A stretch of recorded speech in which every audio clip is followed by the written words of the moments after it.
How you doing? Let's hopefully catch you on the fall. Oh God. Yeah. So what's new? Congratulations on the new house, by the way. Yes, It's amazing. thank you. I'm moving in like 5 days. I'm still at my old place now, but I kind of moved in like half my stuff. Hence, the only place I can really sit right now is on a beanbag chair. Okay, nice. Yeah. And Sydney loves it too? Yes, totally. It's Oh, like in the forest. It's in the forest and the mountains. It's called Bonnie Doon, Santa Cruz. And beautiful, beautiful place, and super new. It's like a year old. It was just been built. It's like a modern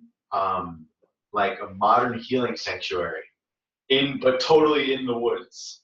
So the wow. best of both worlds. That's fun. Nothing like finding a place you really love, eh? Like your home being peaceful and tranquil and having a good energy. It makes a huge difference in just how successful you are in with your ventures, how creative you feel. And it's all about environment. 100%. I think the space that you have in your home is literally on a regular basis vibrating back to you, and you're vibrating out to it. And it's like basically an affirmation is the way I feel it. If the space is clear, and like here in Berkeley, I've been here for 14 months, and I showed you the view before, and I don't know if you can see it, but that's San Francisco right there.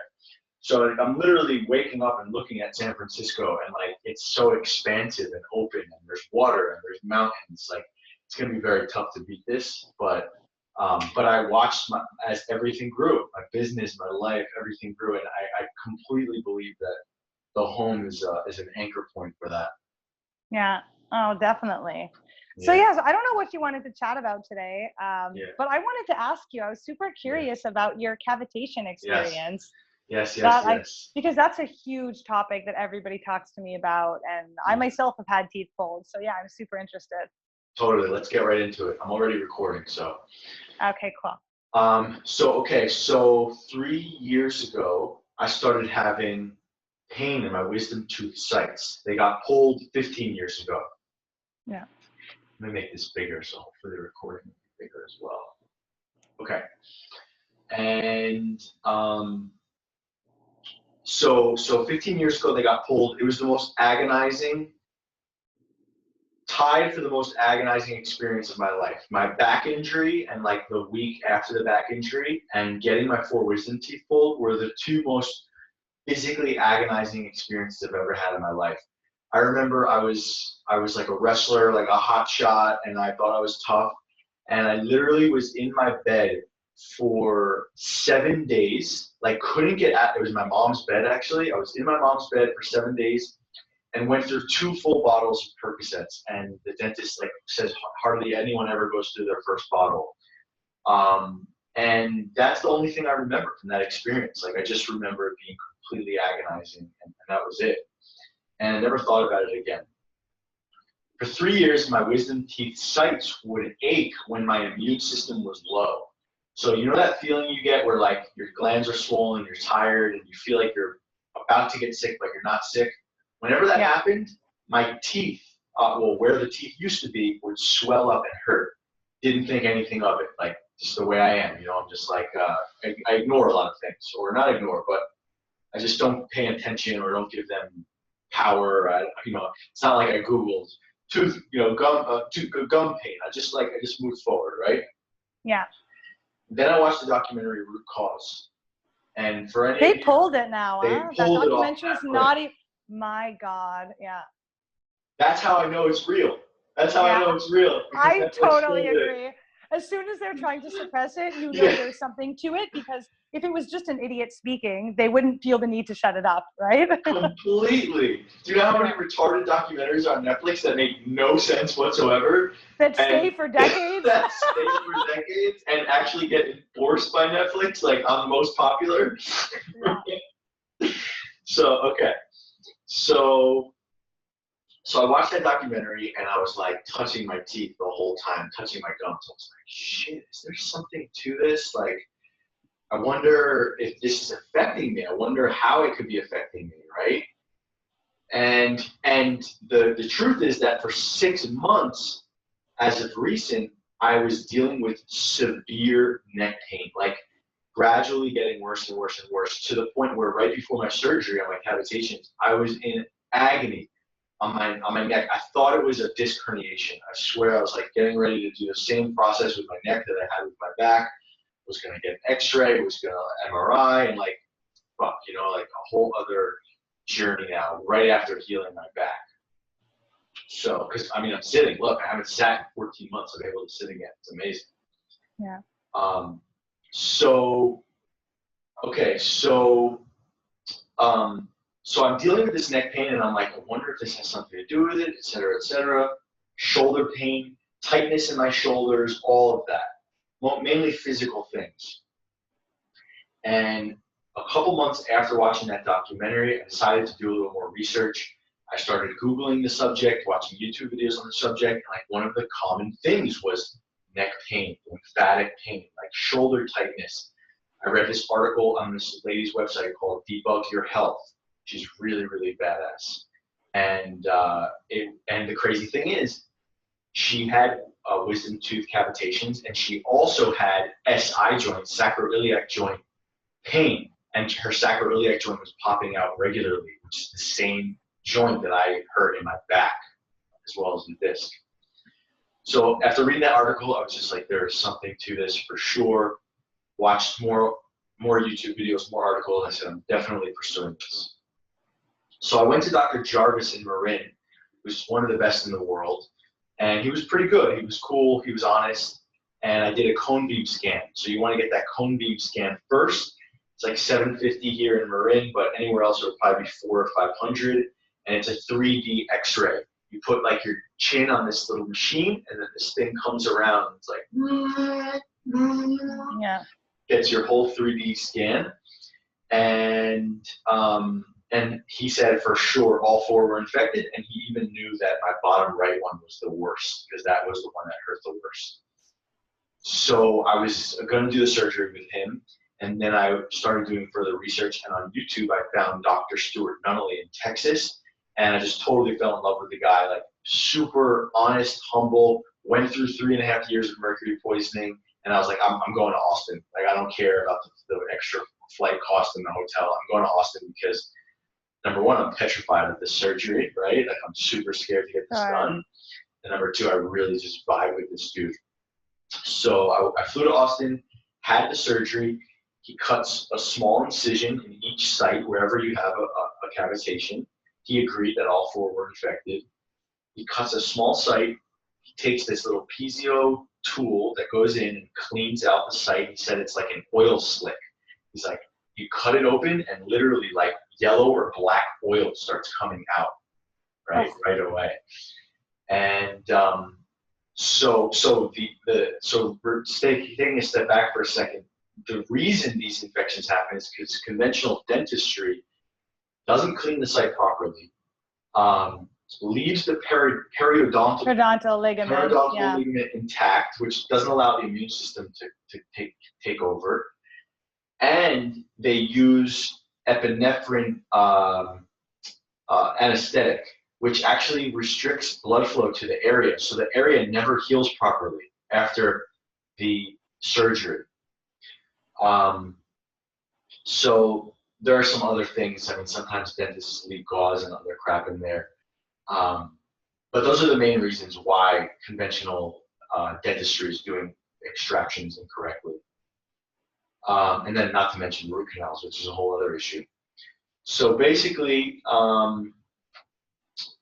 he cuts it open, puts that tool in, cleans it out, ozonates it with ozone water, then adds platelet-rich fibrin in at the end, PRF, which is basically takes your blood, spins it, and at the bottom are all of these platelets. And he puts that in, that kills infection and reduces the need for stitches. It actually heals in like 48 hours. It's like miraculous. Wow. And yeah, I had that done. Basically, within waking up from the surgery, because you're not out completely, you're put on a combination of benzodiazepines and fentanyl. So it's like basically like it's almost like being on heroin. And so I hardly remember any of it. And then I woke up from it. My neck pain was 50 to 60% better. So and has been improving constantly since then. So I'm totally grateful for the surgery. For sure, know it was the right move for me. I think it's the right move for anybody who's ever. What was the cost for it, and how long did you have to wait to get it done? This cone beam scan was $750, and then I had to pay about $900 per tooth per extraction site. Okay. Dr. Nunnally now, after I got my hands on this, is probably, his waiting list is probably all the way to like freaking June. It was like a month and a half, and now for sure it's like 2.5, 3 months because I've already sent like 16 people to him. Yeah. So Dr. Jarvis, Dr. Nunnally, those are the two best in the world. If you have in the country, I think there's some guy in Switzerland who does in Germany who do an amazing job. But it ends up being about $4,000. Yeah. Yeah. Wow. Very, very cool. It's interesting that you say that. I recently had an energy therapy done when I was at Hippocrates. It's called Body Code. And they basically test like any issues you have. It could be creative blockages. It could be physical symptoms.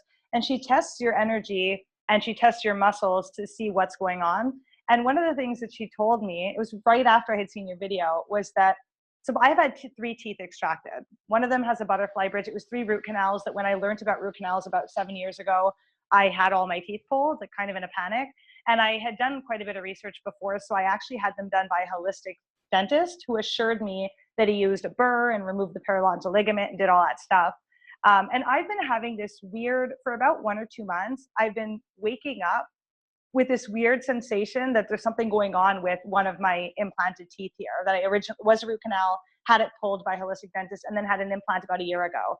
And I just feel like something's off with that tooth. I'm always picking with it. I'm playing with it. And I actually told my partner like 3 months ago, I was like, there's something with my tooth. And I keep going to the dentist. They keep taking a look at it. And they're like, it's totally fine. The implant looks amazing. There's no infection. You're all good. But I instinctively know that there's something wrong. I'm like, I'm really aware of what's happening in my body. But I just kind of let it go. I was like, oh, whatever. I feel fine overall in general. And then I went to go get this energy therapy, and she told me, one of the things she said was that my upper right bicuspid, which is the exact tooth that has the implant, that there's something wrong. She was like, there's something not right there. How is she testing? Is she using like a EAV, like a machine, or just intuitively? Intuitively, like she was testing with like my own hand muscles, and she was testing like aura and energy. And I told her nothing. Like, you don't understand. She had no idea. It's also a girl I know very well, and we connect. Like, I've known her for years. We connect really well. She's amazing. I don't know if that therapy would have been as good with anyone else, but like she knew things she couldn't have possibly known. Like a lot, you know. She told me that my right upper humerus was misaligned, and I've had like shoulder pain since an injury for years now. So it's just like she knew things that she would never know otherwise in my history. So I thought that was interesting. When she said that, I just knew it clicked.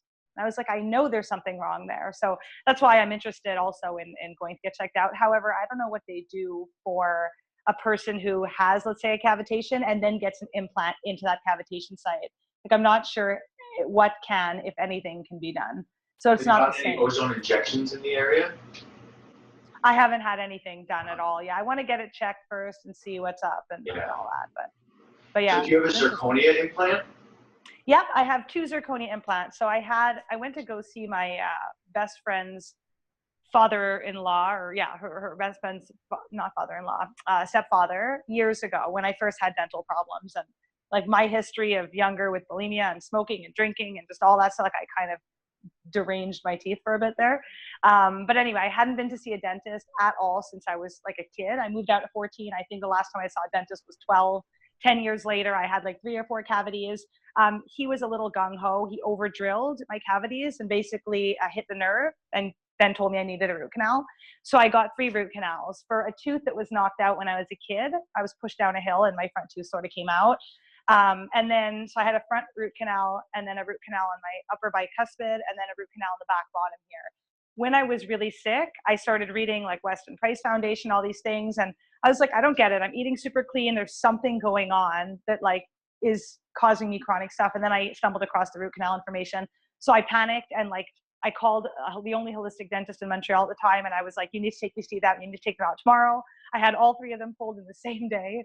They like cleared space for me. They're so sweet. I love that dental office. But anyway, and he did a really great job. I've had no symptoms with the other 2. I then had a zirconia implant. So they didn't offer zirconia implants in Canada. I actually recommended that my dentist, the one that did my extractions, go and get them, but they had to become certified to do it. And then Canada had to approve it. So it was all kind of before zirconia was really a thing. So what I did was, in the meanwhile, I got Maryland bridges, which are like fake teeth. It's basically a fake, the front one like is a still retainer that. with a tooth? No, it's like an actual tooth that they glue to the, I didn't want a bridge because my other teeth are like amazing. So it's basically a fake tooth with two little wings on it, and they glue it to the back of your other teeth. Wow. And so I had that for years, and then it kept, the side one kept falling out because I chew on it. The front one, I don't think I'll ever have to do anything. I could just leave it. It like looks really good, and it because I just don't bite into apples or do anything like that, you know. But I haven't done that since I'm a kid anyway, because I had a fake tooth all these years since I'm like 6 or something. Wow. So anyway, but I had a zirconia implant done in Costa Rica because they were the only place that had it at an affordable price at the time when I was looking to do it in my bottom jaw. That one was fine. My upper one, I just had an implant a year ago when my butterfly bridge finally gave out for good. And I just kept gluing it back on and just kept coming out. And so I finally took the plunge, went and did a zirconia implant in Toronto because Canada now does them. And that, I mean, it went well. It healed super, super fast, even faster than the bottom one. Other than that, it felt totally fine, except that I just instinctively know that there's something, like I feel it. And you know, when you kind of just, it's hard to explain, but Like I an feel. itch. It's like an itch. It's itching you, right? It's like you're Yes. thinking about it. That's what happened with my mercury fillings. Yeah, like you just know. It's like, it's such a weird thing, but you know when something is contributing to your poor health. Like you have that sense. So anyway, I was interested in going to get that checked out and seeing. I mean, it's kind of a random case with an implant already put in the site, so maybe nothing can be done. But either way, it's a good research for me, so I can then share it with other people, so that they can get their cavitations dealt with. You know. Oh, for sure. You're a dental badass by now. My God, I had a root canal done on my front tooth with no anesthetic, like zero. It was so bad. I want to comment on 2 things. The first thing is, I want to mention that you said, like, you know when something's affecting your health poorly.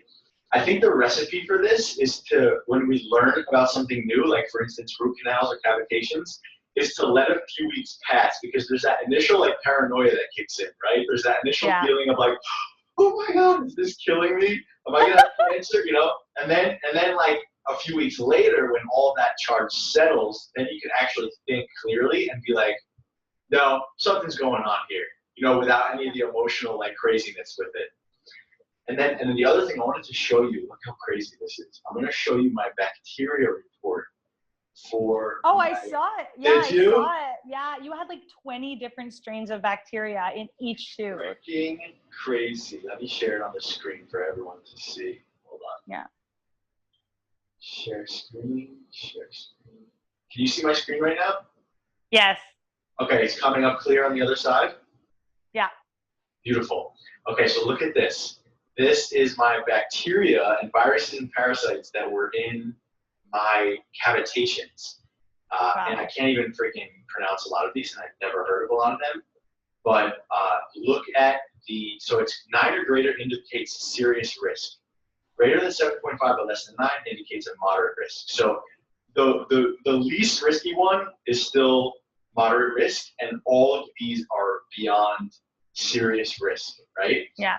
And then let's like read some of this stuff. So this one, that's not really a big risk. Let's go to the bigger ones. This is a 13.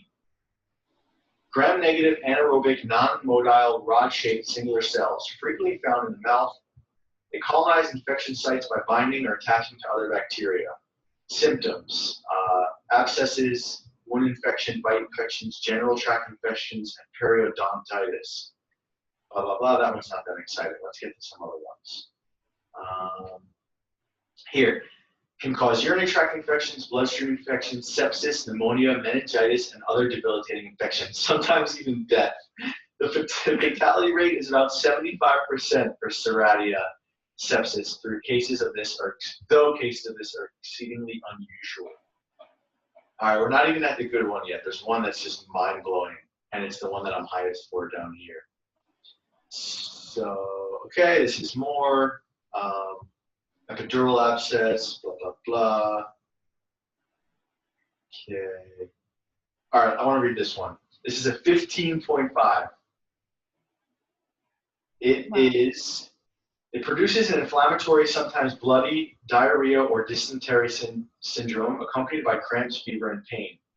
These species, I'm not even going to try and pronounce it, Campylobacter, are also implicated in periodontitis. Oh wait, sorry, this wasn't the right one. It was the STD one. Down here. Okay, this is the one I wanted to share with you. 15.7. Single-cell parasite usually transmitted by fecal contamination, but can be transmitted by sexual contact. How crazy is that? Oh my God. But you know what? It's unbelievable what kind of bacteria just infest and grow in the body. We don't realize, but like this, a cavitation is one thing, right? And it's freaky if it's happening to you and all that. But this happens in like, you know, in the bladder of people that have IC, and it happens in the people that have Crohn's disease. Like they essentially have like the same thing as a cavitation, but all over their gut lining. It's all about, our entire health is based on good bacteria. And I'm telling you, like even me, my health is generally really good and I can eat indulgent, I can do whatever I want. This is the first time in my life where I literally feel like I can live a crappy life if I want. Not crappy like emotionally, but I mean, I could live like a semi-toxic lifestyle and get away with it. I never felt that I could do that. Not that I do that, but it's nice to be able to have the freedom and whatever, right? Without always having to watch what you do. But I've noticed that even for me, when I incorporate like a ton of coconut milk kefir, you know, or raw milk kefir or anything like that in my diet, if I have like a cup or 2 cups of that every day, I feel like amazing. My gut is amazing. My skin gets like really good. I feel super happy all the time for no reason. Like bacteria is massive. Are you making it or buying it? Oh, I make it. Are you? I make everything. Can you teach me how to make coconut milk kefir? Do you just do coconut milk and kefir grains? That's it? Oh my God, it's the easiest thing ever. I can tell you right now quickly how to do it, but we could also do a video together sharing back and forth like 2 or 3 badass recipes that are like life-changing. Let's do that. But yeah, I literally buy organic milk kefir grains on Amazon. They're $10 or $11 US, maybe 20. You only ever buy it once. I usually buy 2 batches. It replicates. So, and then I buy organic coconut milk.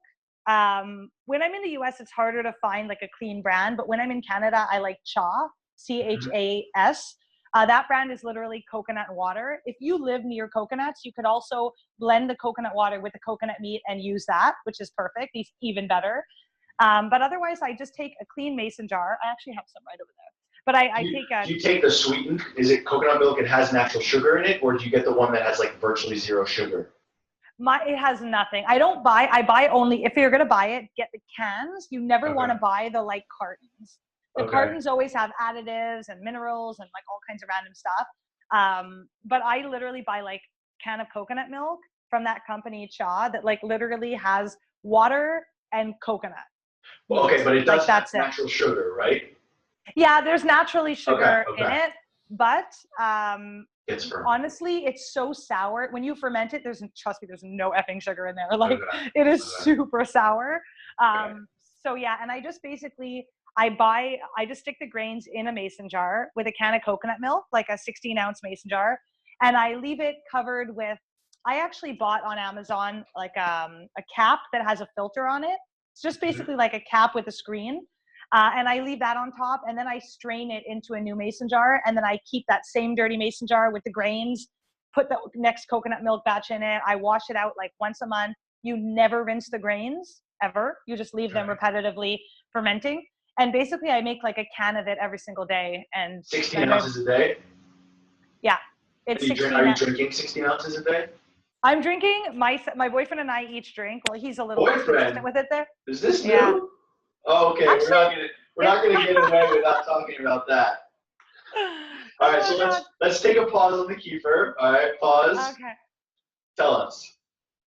Oh, I'm like embarrassed. I don't like talking about my personal life, but you don't have to go into it. But what's his name and how'd you meet him? Oh no, I'm not going into all those details. And there's a reason why I can't, and I don't want to go too much in detail with that. But like basically, I have someone from my past who's been causing me a lot of stress. And publicly trying to embarrass me and do all those things. And so my new personal relationship and who I'm dating and all that, I just want to keep it a little bit more private. Beautiful. But that said, it's somebody that I met through work, basically a work project. And it's somebody who used to be a client of mine who reached out to me via my YouTube channel, and yeah, he's amazing. I'm super happy. So we'll see how it goes. We've been kind of on and off for about a year now, but like not on and off. It's slowly working our way towards on, I should say. But yeah. Okay, back to the kefir. Okay, back to the kefir. So yeah, so for the kefir, what I do is I strain it, I put it in, and I basically drink a whole can myself. I personally buy the light coconut milk, not because I'm on a diet, but because if you get the full fat one, it is a nightmare to strain it. Too thick. Yeah, it's too thick, and I prefer like when you don't have additives to it, it doesn't emulsify well, which means that the coconut chunky like is separate from the liquid. So I just kind of like shake it and then I mix it all together. And in the end, a lot of the fat goes into the next batch. So what I actually end up drinking is like a liquid. It looks like whey, like, you know, like liquid whey. It looks like, and it tastes, I find, pretty good. It's sour and kind of bubbly, almost like a kombucha. And it's like, it tastes like a sour, bubbly kombucha, mildly coconut water. That's what it tastes like. And I love it. So it comes out, once it's fermented and all that, it comes out to like a cup and a half a day, but it's 1 can a day that I ferment typically. He would then take the same amount. I would love to drink more. Like when I'm really on a kick with it, I'll drink like a liter of it a day. Yeah. And I really feel my best. Like if you do that for 3 months, it is life-changing for your immune system, for your skin, for your gut. It's like, it's like I can eat anything and be fine, you know? I'm curious for your opinion here. I used to have, when I was dying, I had raw milk kefir. It was literally like one of the life-saving foods for me. Goat's milk, raw goat's milk kefir. I got kefir grains from kefirlady.com. She's awesome, by the way. And I was making like 16 to 32 ounces of raw milk kefir a day. And I was drinking 32 ounces. All of a sudden, 4 months ago, I can't do any dairy. Like I haven't had kefir in a while. I haven't tried kefir since doing it, but like dairy is completely intolerant. Yeah. Have you ever experienced phases of your journey where you're completely intolerant to dairy?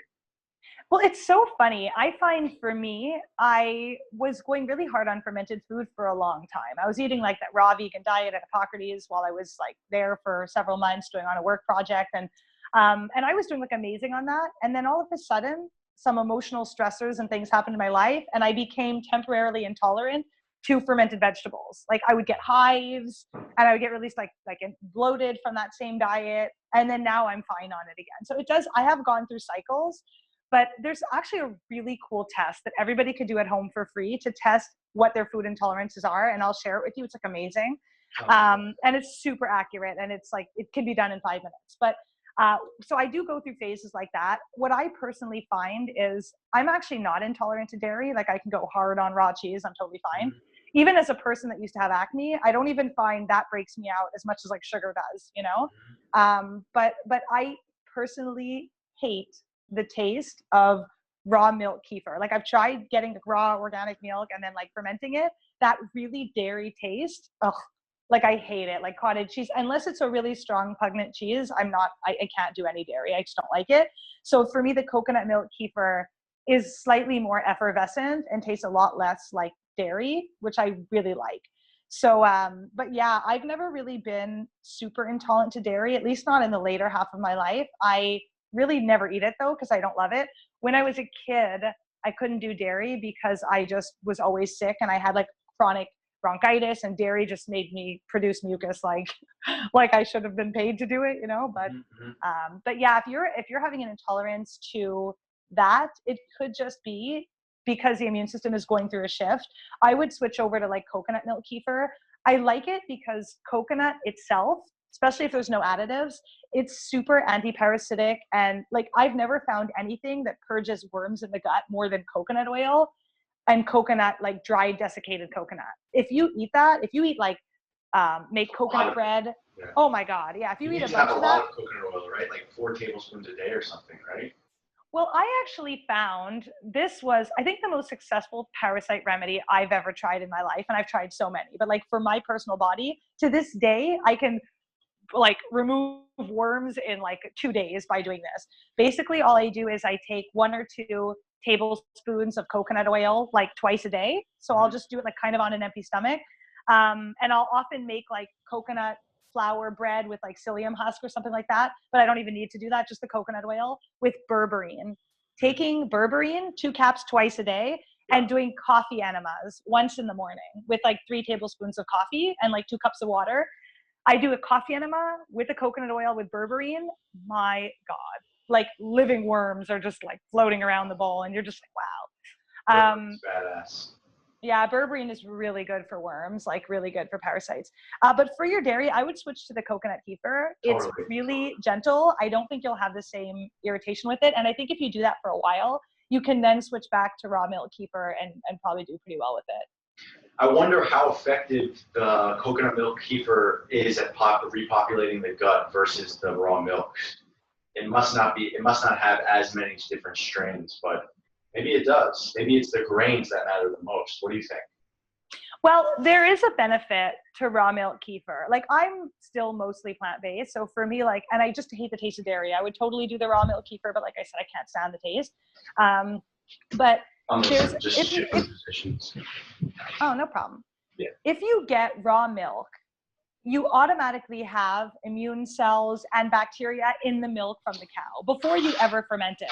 So definitely you have the benefit of more strains of bacteria because you naturally have all those immune bacteria from the cow's milk. If it was organic and grass-fed and, you know, untreated with chemicals and antibiotics and all that, you're good. And then when you ferment it, the kefir grains themselves, depending on where you get them, have anywhere from 30 to 60 different strains of good bacteria. Most of them have 50 to 60. So regular cow's milk, like raw grass-fed cow's milk, has additional bacteria to the kefir grains. However, once you put kefir grains in there, it's a strong culture, they'll dominate. They often override and take over whatever was in the regular cow's milk anyway. So, I mean, technically I would say that if I really had to choose, you know, veganism apart, then raw milk would be better because you're just getting a more living substance. However, if you have access to raw coconuts and you actually just like cut the coconut without rinsing the outside of it, and you like, you know, peel out the inside, you put the coconut water and you blend it up, you have a much more bacteria rich living substance than you would have otherwise. So definitely canned coconut milk is kind of like dead and sterile and heated and all that. So it's not optimal. But again, I don't have coconuts in Toronto. So it's kind of, you know, a bit difficult with that, or even in Montreal when I'm there. So I do the best I can with the coconut milk. But if I lived in a southern place, I would do it with raw coconut for sure. Yeah. Super cool. I'm definitely switching over to that. No question. Yeah. And I mean, I tend to find because anything that's fermented in milk that's kind of creamy, it tends to be a little gooier and more mucousy in the intestines. And that's good because that bacteria actually colonizes better than when you eat fermented food or soil organisms that are used to like the moisture, or depending where you live, how acrid the soil is, right? Like soil bacteria are really good at living in earth, but they're not as good necessarily at living in your gut. So if you're fermenting sauerkraut, those are like soil bacteria, which people say are amazing for our gut. And, you know, there is debate saying that they do colonize, but I've just personally found more long-term benefit from doing like milkier ferments, if that makes sense. Like anything that's thicker and creamier and denser, it just tends to like hit inside the crevices more than just a liquid or like solid vegetable fiber would. Yeah, but I still do fermented veggies and all that. Like I love making my own dill pickles. So. And you're still vegan, yeah? You know what? There's been so much debate about all of that right now. Like ever since I made that comment about a steak, and like everyone's like, you hate steak? I've never, so I'm plant-based, but I've never been like a staunch diehard vegan. My channel's a health channel. I have bone broth videos on my channel. My recipe book, like my fully healed recipe book, where I talk about how I cured myself, has actually salmon in it, wild salmon, and you know, a chicken dinner. And so I throughout my healing journey, I've been on and off the vegan route. I'm not really a die-hard vegan pusher. I've done detoxes and cleanses. I've been many years, like most of the last decade, I've been vegan. But if I'm going to be real and honest about it, like I don't feel my absolute best when I'm exclusively vegan. Like I've done it fruitarianism, and that I don't feel my best. I just don't. And I've done it for so long that it's not about you need to do it longer in detox. Like I've done extended water fasting. I legitimately just don't feel great when I'm only eating sugary fruit. you know? You did a freaking 28-day water fast, right? Oh my God. I did over 60 days in a 4-month period of time. I did a 35-day, a 12-day, 5-day dry fast, 3-day dry fast, 10-day water fast, 9-day water fast. I like fasted my freaking brains out. I fasted my metabolism into the ground. I fasted my hair coming out. I fasted, like, it took me only now, I'll tell you honestly, Josh, like only now is my metabolism starting to be normal. Like 2 years ago, it went through phases. I gain weight more easily. It's like my body is not the same as it was before I did the fast. And it's been 4 years now since I did it. Wow. People really need to listen to that. And people need to go watch your video that you did on fasting at that center, because I have so many clients and people coming to me just saying, hey, can I just fast my way out of this? Like, can I just fast for 20 days and all my symptoms will be gone? My opinion is that we have moved so far beyond the homeostasis of health, like where we're supposed to be, that fasting is literally an obsolete technology is an understatement. It's like, it's almost detrimental because we are so nutrient deficient. Our soils are devoid, our plants are devoid, our animals are devoid. We're devoid of the correct nutrients, and we can't detox without minerals. We literally lose minerals every time we detox. So I think people crush their electrolyte reserves on water fasts, even juice fasts for longer than like 5-6 days. I'm just so against it. Furthermore, as I'm sure you'll side with me on this, is that we can't like live our life when we're fasting. Everything goes on hold. Everything, job, life, relationship, every single facet of our life goes on hold. And how's that for management? Like, we're literally just dropping our whole life. It's like we have all of these balls, we completely drop every single one and go to a fast. But like, and there's the rebuild phase. So it's not just like if you fast, like I fasted for 35 days. It took me the equivalent amount of time to even be able to do a squat without falling on my butt. Wow. Like, I was so weak, I needed to be escorted out of that facility. Mind you, I did a 12-day fast. I started at 125 pounds. Okay. So like not a heavy girl. I did a 12-day water fast, and then I sort of force fed myself for 2 or 3 weeks, and then did a 35-day water fast, literally 3 weeks later. At the same center? No, I did the 12-day fast in Montreal in Montreal, like in the countryside there with Adele Arsenault. It's like a very private, kind of quiet place. I loved it, but she was a little bit more nervous as a fasting supervisor. And because at that time, when I did it, I had a lot of like heart arrhythmia and stuff. She was really nervous. Like, I got super weak, super fast. My adrenals were not good at that time. I was just coming out of like a really stressful business, closing down a juice bar, like turmoil in my family, toxic relationship, all that stuff. So I went into it like with a lot of issues. I hadn't started my emotional healing journey really yet on any deep level. So after 12 days, my heart rate was like 35 beats a minute. She was like freaking out, and she's like, I think you need to stop. Like, you're super weak. I was like, I couldn't even barely get up to go to the bathroom. I would like try to sit down on the bowl to pee, and like just this tiny squat required to like sit yourself on a toilet bowl, which is not even a squat. I was like, felt like I was going to fall over, you know? And that was only after 12 days. So then she cut my fast short, but I still didn't feel like I still had acne. I didn't feel good. I was like, I just need to fast longer. Like, instead of taking the hint, I kind of went to another extremist fast, and that's when I did my really long one. But I totally agree. I love fasting. I talk about it in videos. One of the best things you can do is a short-term fast. Yes, and on salt water, you can do like, you know, the snake juice guy, like snake juice diet. That guy, he's fucking crazy. But like his snake juice, that's a safe way to fast for 4 days, you know, with electrolytes and whatever. But even if you just did only water with like a pinch of Celtic salt or something, you could fast on water for 24 hours, 48 hours, 72 hours, max 4 or 5 days. That's it. I don't even think like a full week is necessary, because 4 days resets your immune system. If you have like pneumonia, I've known people a girl came to Hippocrates Health Institute who actually heard about it through my channel, and she had a bladder infection while she was there. And she asked me, what do I do? Because I'm like, you know, the bladder person. And I told her, I'm like, you just need to do a fast for like 2 or 3 days, and your bladder infection will be like totally gone. You'll be fine. You can drink a bit of their green juice here, because it's just cucumber, celery, and sprouts. You're fine. She did that, literally just that. I think she might have taken some golden seal, I think I recommended. And her UTI gone. She hasn't had one since. It's been like 2 years, a year and a half now or something. So no antibiotics. Like if you can cure a really intense, super deep intra-organ infection that they give you antibiotics for 7 to 10 days, but you can cure it with fasting in 2-3 days, you know, like I totally believe in short-term fasting. I fast every time I fly, the entire day that I'm traveling. I never eat on an airplane, never before, because it's just so toxic and gross. I just filmed a video before us talking on aerotoxic syndrome and how toxic flights are on so many levels that people don't realize. So anyway, that'll be out soon. But like I fast if I'm getting sick, if I'm getting a cold, if I, you know, just I'm feeling like not as good, I'll skip dinner, that kind of thing. But I feel most emotionally happy when I'm eating like regularly, and most productive in life. And I think that, like what you said, is so important. Productivity, emotional happiness. If I don't have the energy to go take a walk outside, I don't feel like I'm part of society. I feel disconnected. I feel disempowered, not empowered.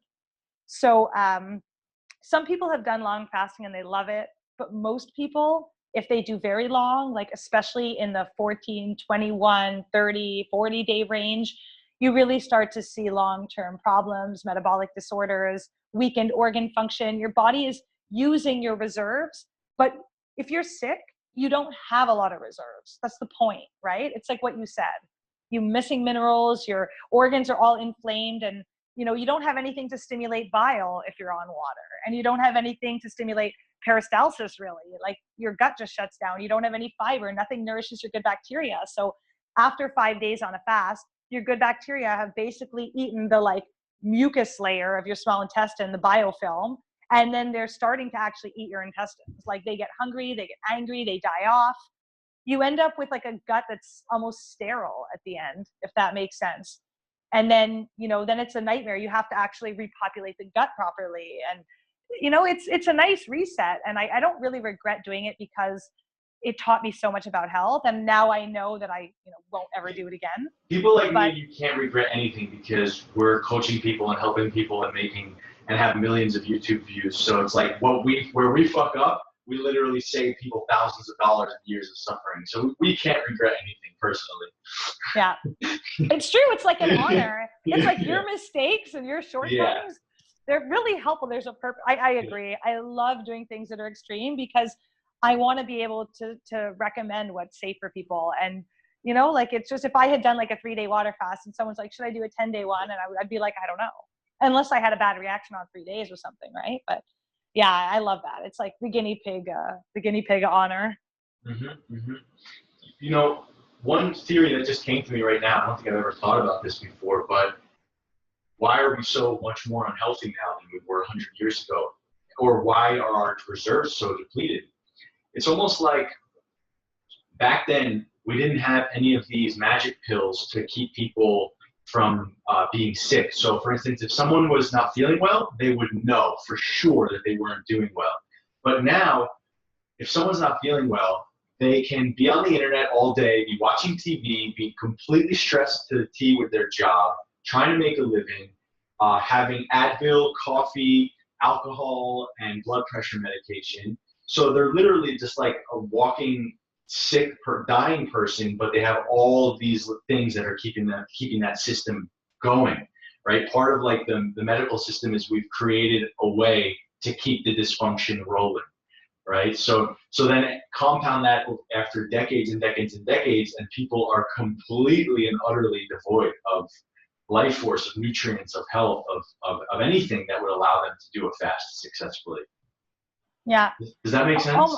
Oh my God, I totally agree. And you know what it is? It's that our bodies, if you have a headache and you don't have Advil that you can take, or you're tired and you don't have coffee you can drink, when you're really that tired, you need to lie down. Like the kind of tired that requires you to be like, I need a coffee right now. You would normally be like, I can't, I need to lie down. Yes. Or if you have like a splitting headache, the kind that you've been poisoned somehow, or, you know, you're really dehydrated, or you have to lie down and like take a nap, and your body has a chance to, you know, mobilize liquid and change, you know, get rid of toxins. And so because we do all these things, like I can't tell you how many people in my life, like I have people in my immediate life, family, friends, like that kind of thing, that are like, I'm healthy, I'm totally fine, and yet they're on metformin because they're type 2 diabetic. They're what?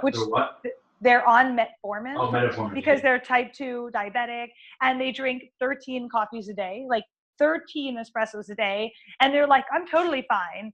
And I'm just like, if I drink one coffee, I feel like I took speed.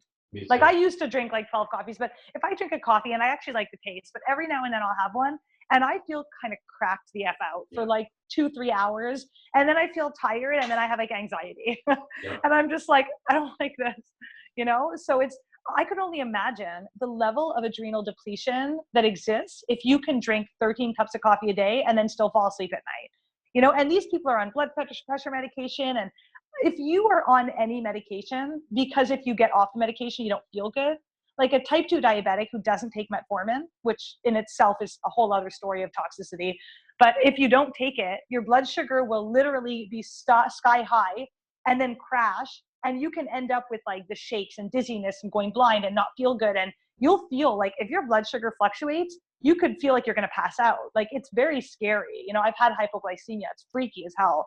So that person thinks they're healthy, and they go about doing all these things that are horrible for their blood sugar, but yet they're taking a drug that that blocks insulin's ability to raise your blood sugar, weakening your pancreas even more. And yet, so they walk around feeling like they're okay, but like the disease is just rampant, and every day it's progressing. And now you have toxemia from the drug on top of it. It's like, I love that expression where it's like you know, if you go the conventional route, you have like 2 things to heal from: the disease and then the drug. Like, in other words, there's a 2 times healing process. Whereas if you get off everything, your body then has to work on its own. Yeah. So it's Go ahead. Yeah. Oh no, go ahead. Do you think, how crucial do you think healing the pancreas is during this process? I've been learning recently about it. Pancreatic enzymes, Nutricology has a really good pancreas product. And do you do anything in specific for the pancreas? Have you done it personally with clients? Like, you think it's one of the first, you know, things in the order of operations to treat? Oh my God, totally. And this is actually, I love this question because there's something that exhausts the pancreas that no one ever considers. I tend to not be a huge fan of, like, I'll use milk thistle for the liver and burdock to clean the blood. And like, I do believe that certain herbs are good for certain things and, you know, all that. But I'm not a huge believer that we need a lot of supplements for the pancreas. Like, I personally find that super simple bitter foods are amazing for the pancreas. Foods with a lot of enzymes are amazing for the pancreas. And that could even be like raw coconut oil has enzymes, you know, it doesn't have to be like fruits and vegetables even. But you know, astringent foods are really good. And then the chromium rich foods or chromium supplements are good. Cinnamon is like a good example, a great one. But the main thing that exhausts the pancreas, and yes, it's super important to have a properly working pancreas when you're trying to heal your body, because if you have a pancreas that doesn't work properly, your blood sugar is not stable, you have too much yeast in your body, and you're also not extracting nutrients from your food, the digestive process is impaired, which basically means you're kind of screwed, you know? But there's a third function that the pancreas does that nobody ever thinks about, other than making insulin and then producing digestive enzymes. It actually also makes sodium bicarb, baking soda. The reason for this is that when you eat food and you're chewing properly, let's say your mouth is the right environment, you know, you're eating proper food combining, or even if you're not, you're just chewing really well, the food gets in your stomach. If you don't have yeast or bacterial infections like H. pylori in the stomach lining, if everything is well and you have a good mucus layer, you'll produce enough stomach acid to break down all of your food, which is great. Now you have this liquid chyme, you're ready to absorb it in the small intestine, but the small intestine does not have a mucus layer the way that the stomach does. It doesn't. So you would literally fry your small intestine if you just put food directly from the stomach right to the small intestine. So right at the junction point where it meets, sort of close to the duodenum, your pancreas then shoots out sodium bicarb. It like drips basically baking soda in there, and that perfectly neutralizes without altering the chemistry of the food in regards to like nutrients, but it basically buffers it so that you now have an alkaline mixture or a neutral mixture to be absorbed in the small intestine. What happens for most people, that process is only clean if, like I said, you chew enough, you eat healthy food, if you, you know, have a stomach mucosa that's actually intact. And if you don't have infection in the stomach, which is really common. So basically 0.5% of the population. Basically, but you can fix it. You can fix it. Yeah. But yeah, so I mean, if you are a person that has like reflux or GERD, or your food sits in your stomach forever, you get really bloated, you burp a lot after your meals, fermentation's happening in the gut. You do not have enough stomach acid. And when you don't have enough stomach acid, you never fully break down the food. So your pancreas doesn't get the proper signaling that like of how much to drip in and when to drip it in. So you end up with half acid sludge, leaking into the small intestine, and then your body panicking, and then your pancreas needing to overcompensate by like making a bunch of baking soda, and it's too late. And it's like this whole nightmare process, So also, if you have a lot of fungus in the blood and in the body and in the gut, when you eat food, even if it's like low carb food, your blood sugar is going to rise higher than it should be for most people, especially if there's any carbs or fruit or veg. And then that high level of fungus is going to like eat your blood sugar, and then your blood sugar crashes. But your pancreas made insulin, and then your blood sugar crashes, and then your pancreas doesn't know what's going on, and you're shaky, so you eat again back to back. And then when you eat again, insulin again. And we basically drain our pancreas by the toxic foods we're eating that have no enzymes in them.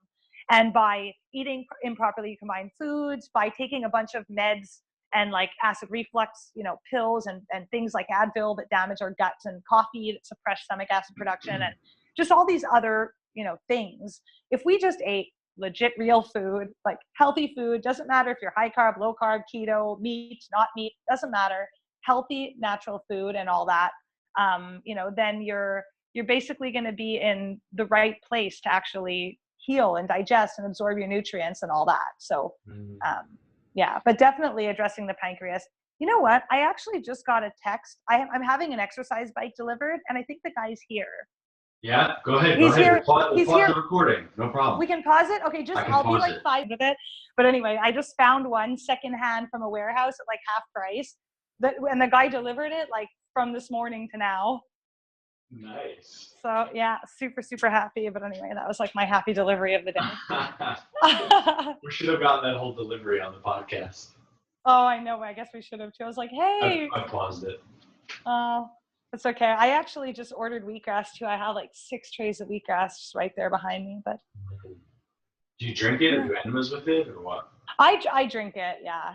The enema, you could do it with it, but I'm so over the enema thing right now. Like I've done so much colon hydrotherapy. I'm just in the process of trying to get as dirty as possible is kind of where I'm at. Like I feel my healthiest and I have the most ability to eat whatever I want when the only place I drink water is in my mouth, like even coffee enemas and all that. Like I like them. I go through phases, but I just really feel like my gut is amazing if I just eat food and drink kefir and then don't try to clean anything out, let things just like try to accumulate. So I just want to build the most varied gut microbiome that exists on planet Earth.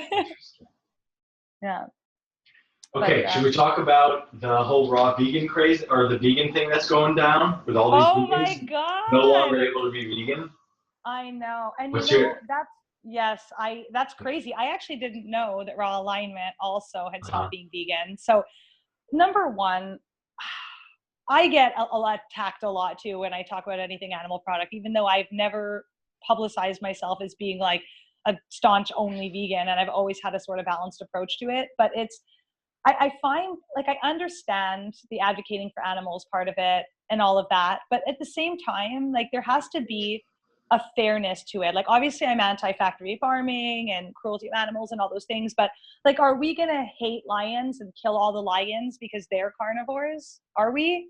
If a human feels suboptimal eating fruits and vegetables only, and they feel really good and they become productive and they can help others and they can change the world and they can, advocate for the betterment of man and even animals in the way that they, choose to source their animal products and all that. Like, I don't feel like I feel instead of being like, how could Ravana eat that food and deceive everyone? I think to myself, how sad it is that she felt that she had to hide it.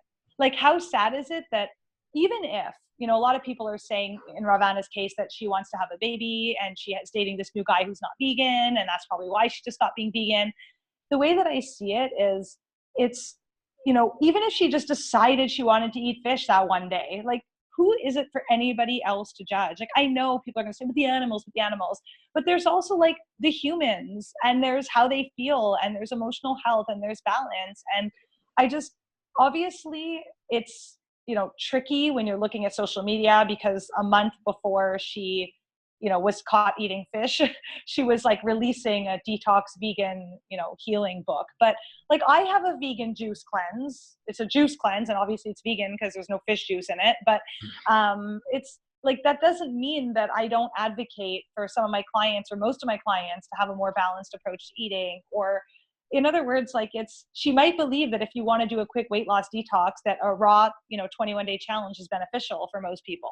And it probably is. Like, most people won't be harmed by doing 21 days on raw food, or even longer.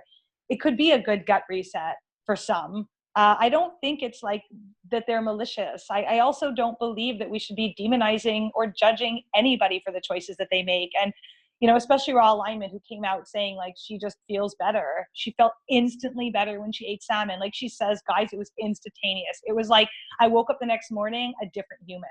And I know what that's felt like. Like, I've been vegan for years, and then craved eggs for like 6 months, and had a friggin' egg yolk, and felt like a god. Like, it's happened even to me, you know? So like, I know, just the same way, if I try to do like, you know, coconut oil and meat only, which I've tried doing before, I'm so excited to have Swiss chard. A green juice tastes like heaven after I haven't had, you know, anything vegetable in a while. So it's just balance. Like, it's crazy how strict that community is, and how much we find ways to demonize.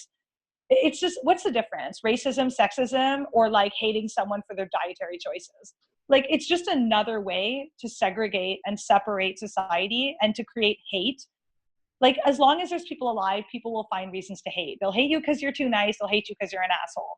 There's always a reason why someone is going to want to judge someone else. And I think we should spend less time looking at everybody else and judging their actions, and, you know, getting mad at them for not being this perfect thing that we imagined that they were.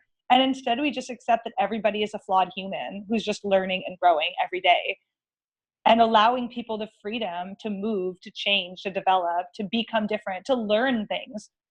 Like, I might drink, you know, Esca water today. I don't actually, I drink distilled, but, you know, I might drink distilled water today, and then 5 years from now, you know, new research comes out, and I'm back to drinking something else. And does it mean I lied to everybody about the distilled water? No, it means that I did the best I could with the knowledge I had. And just because vegan works for you for 2 or 3 years, when you're coming off of drug addiction and overcoming an eating disorder and alcoholism and all kinds of things, doesn't mean you're still going to feel that good, you know, 6 years after, when you might be depleted, or maybe stress happened, or, you know, everything from even having a new romantic partner can expose us to different infections and microbes and gut microbiomes and vaginal microbiomes and skin microbiomes that could actually change the way your body works.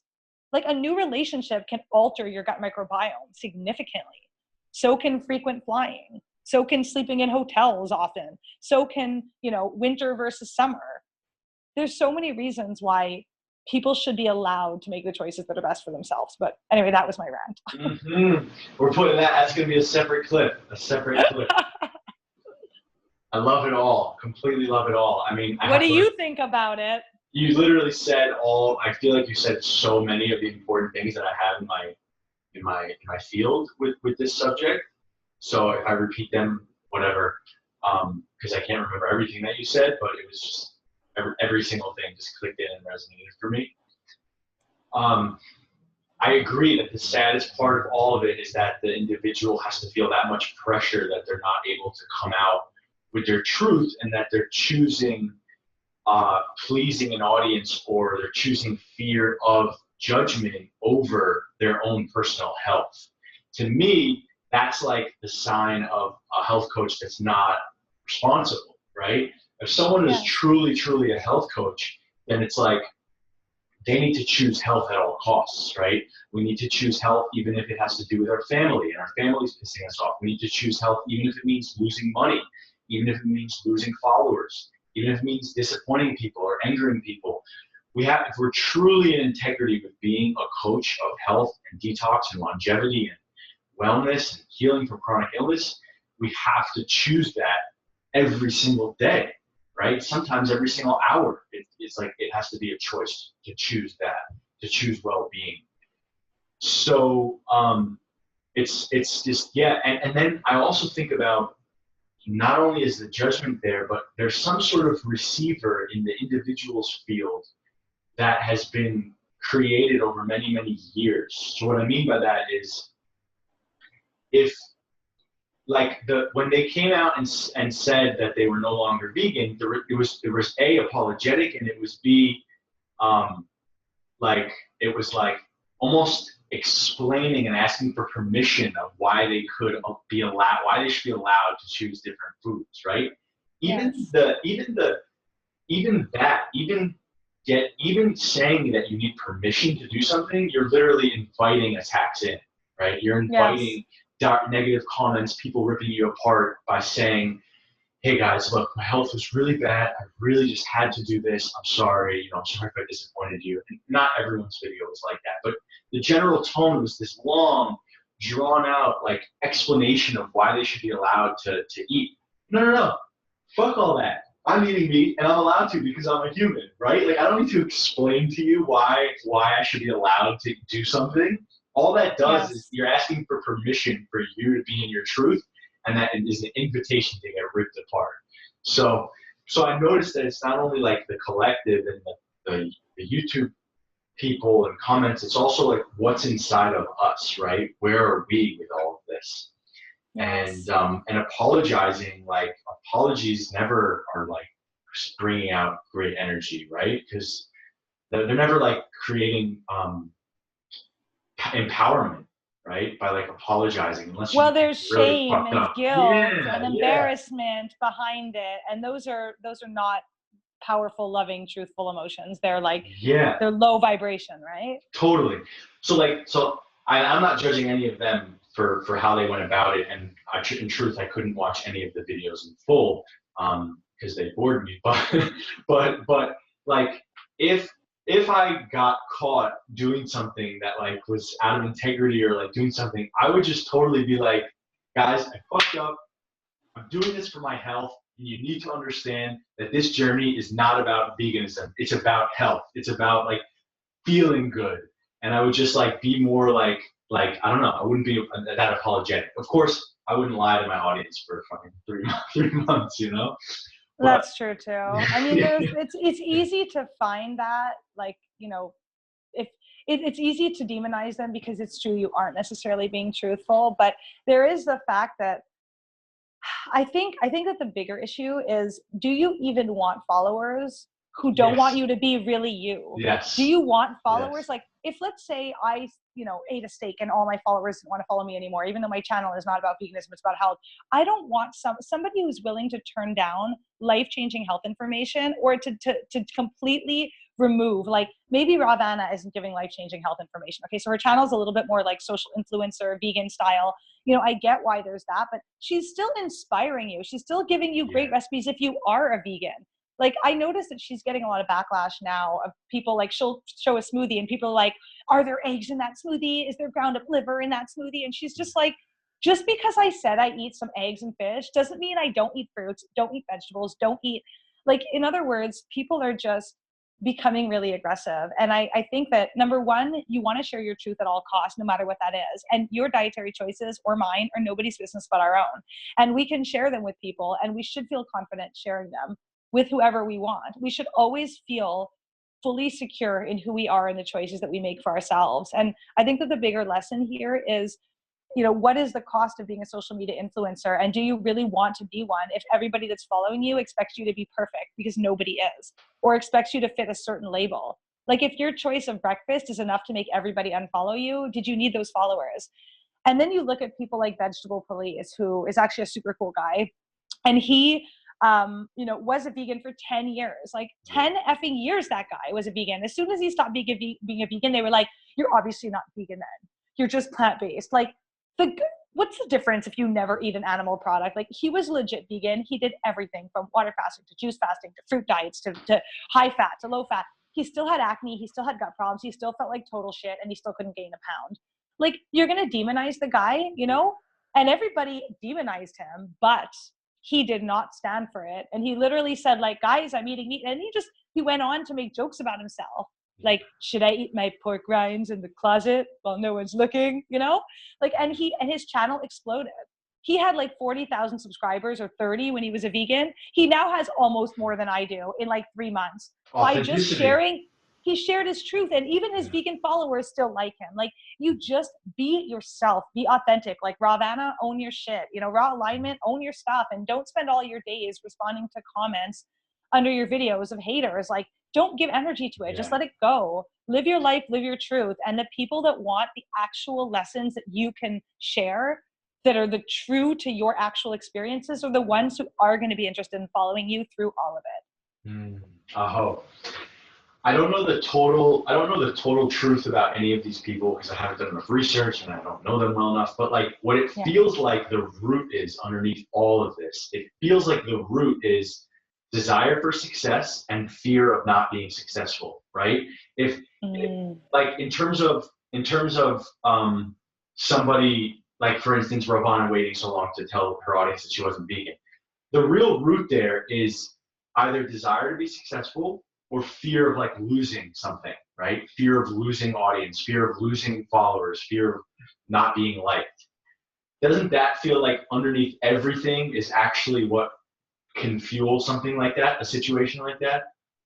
Oh my God, you're so right. That's the root. That's they make their everything. Income. They became popular and influencers. They get free things. They make, I mean, Ravana sells, I can only imagine. Like, I'm a relatively small influencer and I don't sell anything. But even I make a little money on YouTube and, you know, like just sharing my story. And it's just, it's like, I could only imagine that level of an empire. Pressure. Yeah. Yeah. Pressure. And, you know, and everybody sees them that way. And their Instagram for years has been that way. And it's basically like the image that they've created for themselves. It's as if, I don't know. It's just, it's like anything. It's like a bodybuilder who all of a sudden becomes super emaciated. Yes. He feels like his entire image is like, you know, the Hulk is gone now. You know, even though that doesn't really have anything to do with who he is or how amazing he is.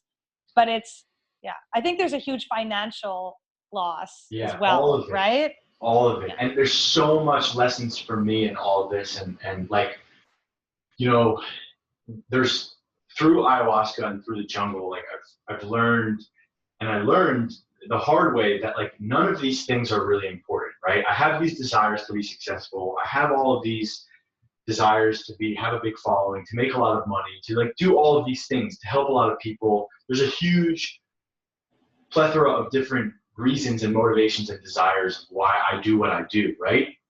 But like at the end of the day, there's our body, there's our thoughts, there's like this orb and this field, and this is literally all that matters. Like this is what matters, the way we feel before we go to sleep, like the way that the way that we're talking to ourselves, right? And when we get caught up in all of that freaking noise, that granted is important to have a good life. Like you want to be living your passion, you want to be making money, you want to be able to buy all these amazing foods. But when we're caught in that and we don't have the simplicity of like, wow, beautiful day out today. I love you, Josh. Like, I love you so much. You did such a good job today, right? Irrespective of followers, income, bank account, friends, girlfriends, all of that. When we can just literally just feel our body, like, and our energy walking around the earth in this little orb, we can feel it and get along with it and enjoy it. That is the root of it. Like, that's the root of success. That's the thing that, and I forget about this all the time. So I'm not preaching. I'm really just expressing the importance of like recognizing how meaningless everything is, right? And when we forget that, or when we've never experienced it, that's when we do things like not tell an audience that we're not vegan for 3-4 months, or like feel shame for changing our diet for our health reasons. It's like forgetting that all of that stuff is always going to be available to us. As long as we're authentic, as long as we're speaking our truth, as long as we're like doing good in the world, that world will always be available to us. And again, I'm speaking this because I watch myself get caught in it week after week after week, like caring about followers, caring about everything, you know, all of the metrics that we analyze. I'm sure everyone has some sort of website that they are analyzing metrics of, like Facebook, how many likes, like Instagram, how many likes, bank account, how much money did it come. all metrics on all of our different like categories of our life, right? And it can drive us fucking crazy sometimes, you know?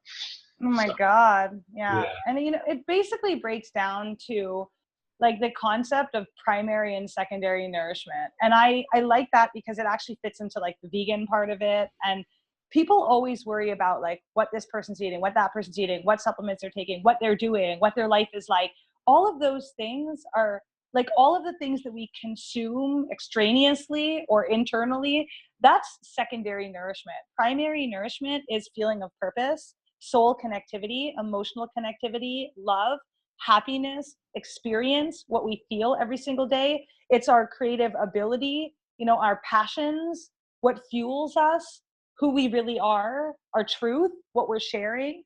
And one of the things that people don't realize, whether it's just, you know, health or publicity or life, whatever it is that you're seeking, if you're unwell, like let's say your career isn't going well, or if you are sick physically, or if you're in a toxic relationship, your primary nourishment is the first thing that needs to be addressed.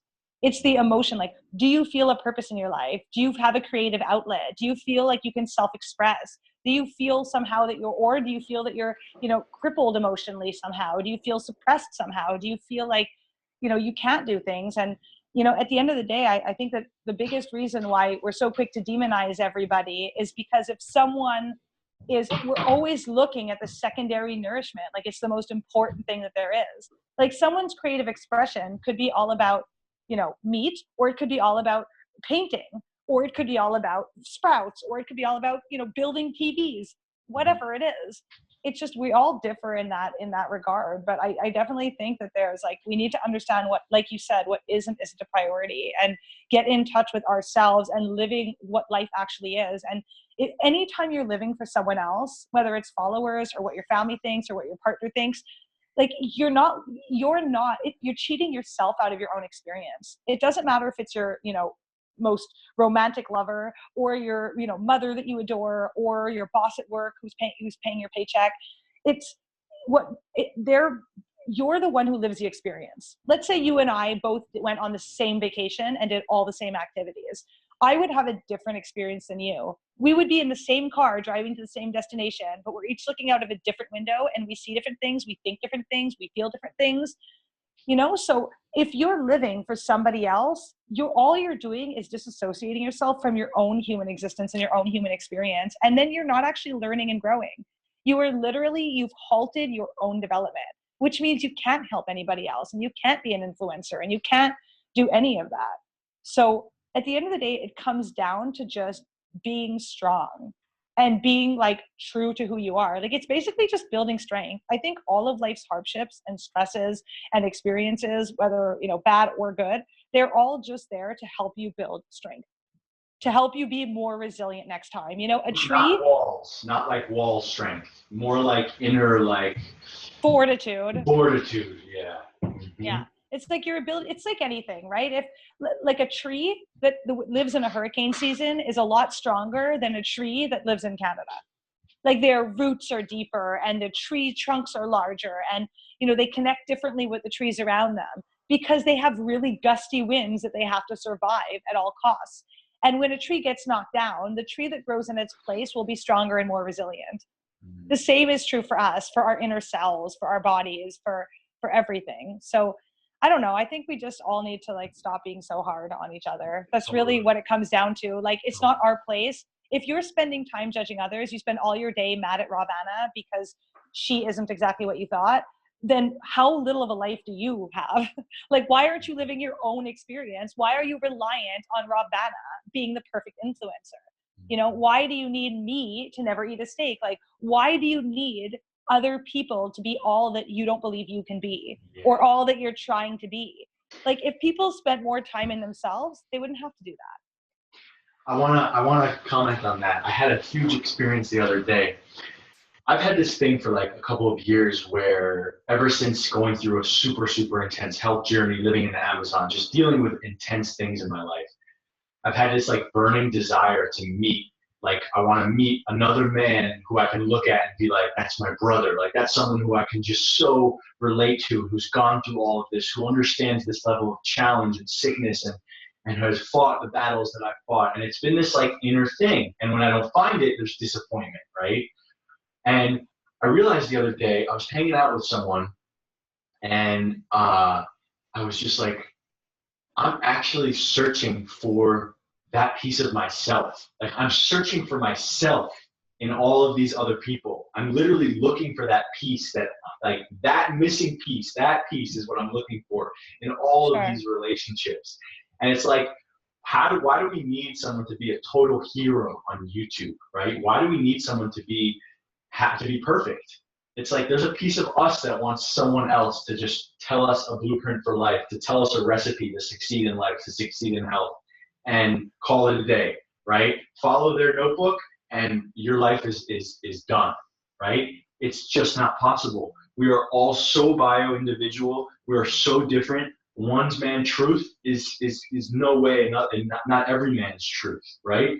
Especially with diet. Like, I want to say this as a fact. Like, I rarely say things as like a total fact, but I really believe that this is a fact. There's no one diet for every person on the planet. There's no way that one diet, perfectly constructed, could apply to every single person on the planet and heal their ailments and make them the best person that they can be. And I agree. And veganism, in particular, the staunch advocates for veganism, not all of them, and I'm not going to judge them and create another war with it, like, I'm not going to be the opposite pole criticizing them.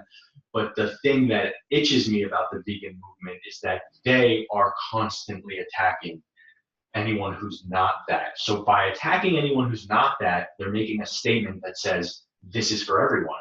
That's literally, every time they criticize someone's food choices, the statement they make is, this diet is for every human being. Yes. Right? Which is blasphemy, which is absolute insanity. Well, I think that and I agree with that. And I think that, and you see it also in the carnivore side, people like Sviraj, I don't know how to say that properly, or like Frank Tufano. They're just like, if you're a vegan, you're retarded, and they make all these mock videos, and they eat like raw, they eat like raw chicken hearts, like at vegan festivals, and you're like, you're all crazy. And it's just like, I'm thinking to myself, why do you need to eat a raw chicken heart at a vegan festival to be able to eat raw chicken hearts in peace? Like, why do you need other people? Like, I think that at this point, it's just people are just like seeking fame and publicity, and they're doing all these like review videos on everybody else in an attempt to like gain and glean more viewers. But it's, I fully agree, like, with everything that you said. You don't need somebody else to be perfect on YouTube. You don't need anything else outside of yourself. Like, you don't need to know everything to be right. You know, like, it's just, I don't know, I kind of lost my train of thought. We don't need to be right. We don't need to be right. There's a book that I have. This is a book, Conscious Leadership. And I knew this theory before I even read this book. 15 Commitments of Conscious Leadership. The commitment to being right versus the commitment for growth are two totally different things. The best leaders are living, there's like a line, right? The book explains there's a line, and there's on one side, there's like conscious leadership on the top, which is basically commitment to growth, commitment to transformation. Underneath that is the leaders who are committed to being right, right? Like, every part of them just wants to be right. Everything they say, everything they do, they want to be right. Fuck all of that. Forget all of it, right? That's something I learned at the Landmark Forum, is that like, if you're always trying to be right, you're literally living in a cage. You're living in a box. Right? And you're not learning. Because you're not open to anything that doesn't confirm your belief system. Yes. Which means you're not open for expansion, for growth, for change, for flexibility. Like, you're not learning something new if you're just only seeking what confirms what you already know. In other words, it's the fastest way to be ignorant, unintelligent, and not grow, basically. You know? To be right. Yeah. At the Landmark Forum, the first conference I went to, I learned they narrow it down. After 4 days, they narrow you down. I highly recommend everyone do it. They narrow you down into like what your core thing is. And I think it's called an act. Okay, it's your core act that you bring out into the world. And I learned after 4 days of nonstop introspection and conversation that my core thing underneath every single statement, action, was a desire to look good. That was underneath everything.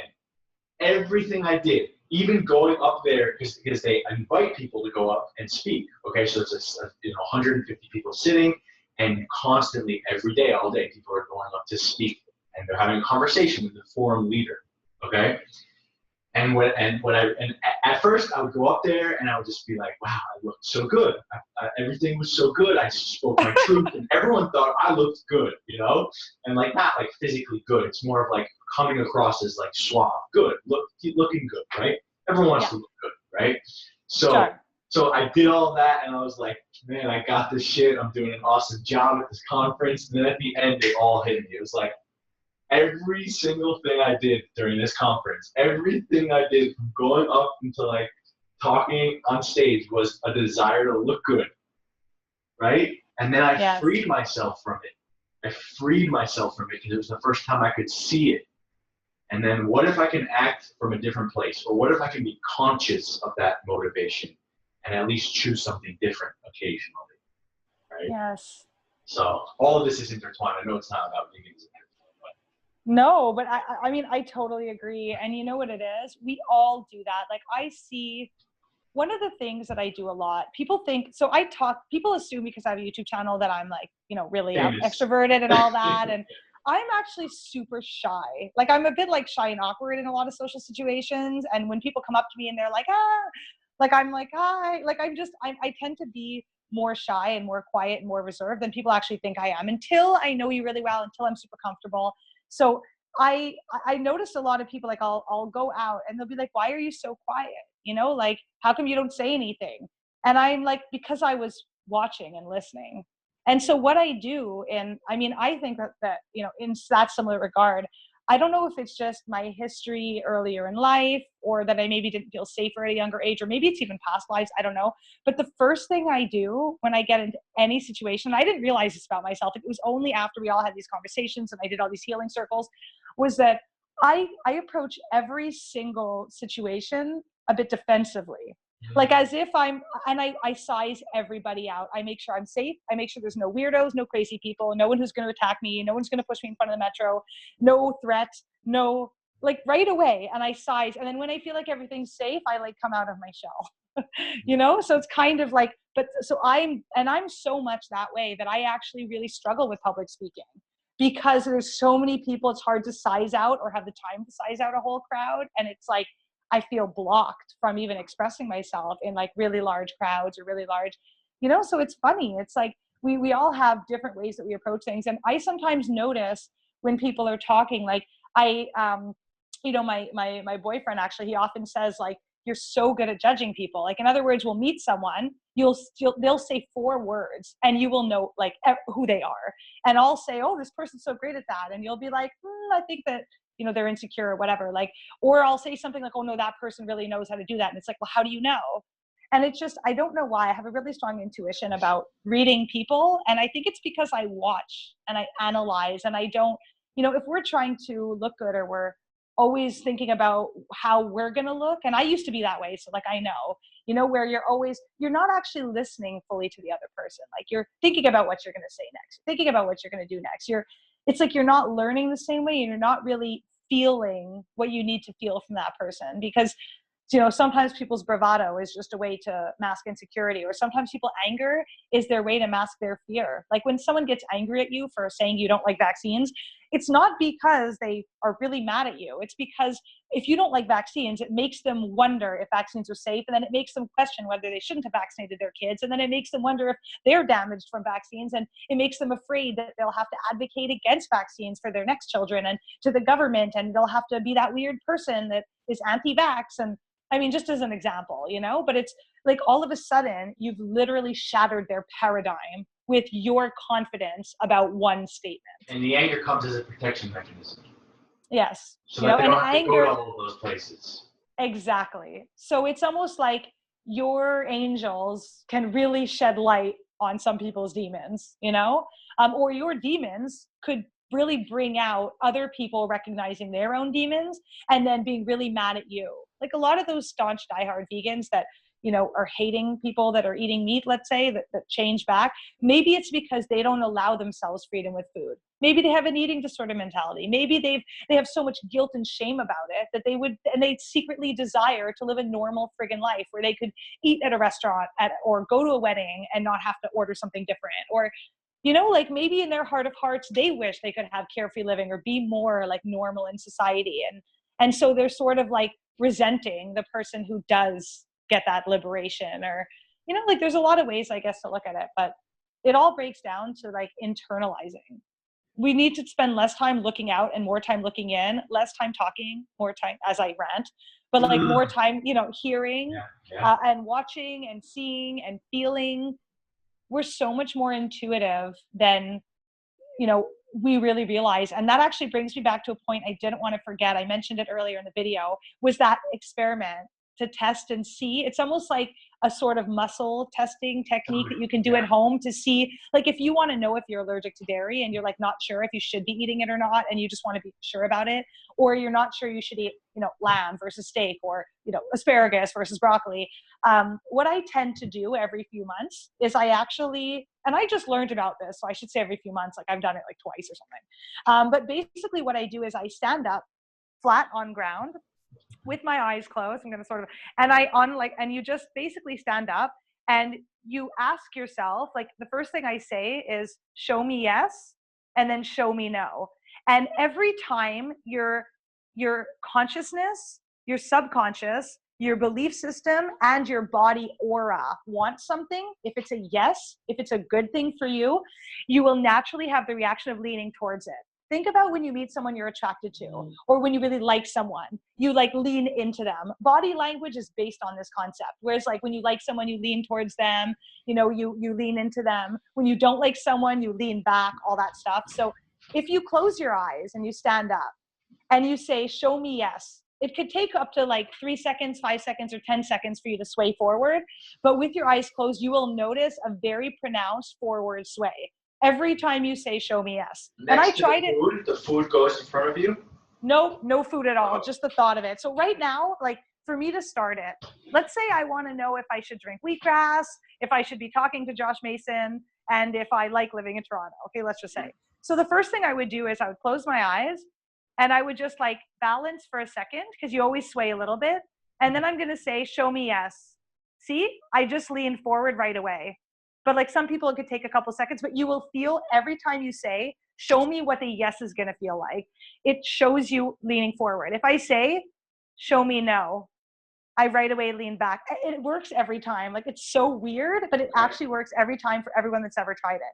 You might lean back to the left, to the right, front to the right, to the left. But anything good for you is forward, and anything bad for you is backwards. So what you do is you say the food. So if I'm standing and I can't put the computer anywhere, so I can't stand, I don't have anywhere to put it.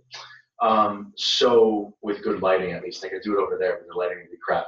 So if I'm standing and I'm thinking raw milk kefir, show me yes or show me no, and then my body will, or do I just think raw milk kefir and I either move? You just think, yeah. So I only do the show me yes, show me no to test if my body, like I want to feel what the sway will feel like. Because with your eyes closed, it feels like you're falling forward quite a bit. Okay. Like you'll feel like you're falling backwards quite a bit. Not like you're actually falling over, but you'll feel the sway. And it's actually physically detectable by someone else. I've like watched people do it. I could see them swaying forward and backward. So I just say, show me yes, show me no, to get me used to the movements. And then I'll say like, milk kefir. Or I'll say like, should I go on a coconut oil cleanse? And my body will say yes or no. Should I fast? My body will say yes or no. Is green juice good for me? Should I eat cucumber? Should I be eating meat right now? And you can even ask things like, do I have Epstein-Barr virus? Do I have a cavitation? Is there something wrong with my pancreas? Do I have cancer? Do I have this? Like you could ask yourself all kinds of stuff, and your body instinctively will know what's going on for you. And I did a Viome stool test just to test this theory, okay? Like just to test my sway test theory. I actually had a food intolerance test done to see, and 90% of the foods coincide, like the ones I'm not supposed to eat coincide with what my body leans back on, says no. And I'll notice like— Viome tests you for food allergies? It tests you for, yeah, like your yes and no, like the foods you should be eating and shouldn't be eating for your microbiome diversity, all that stuff. Okay. Wait, get that down. Yeah. So anyway, and I think it's like $200. The test is pretty cool. It's pretty accurate.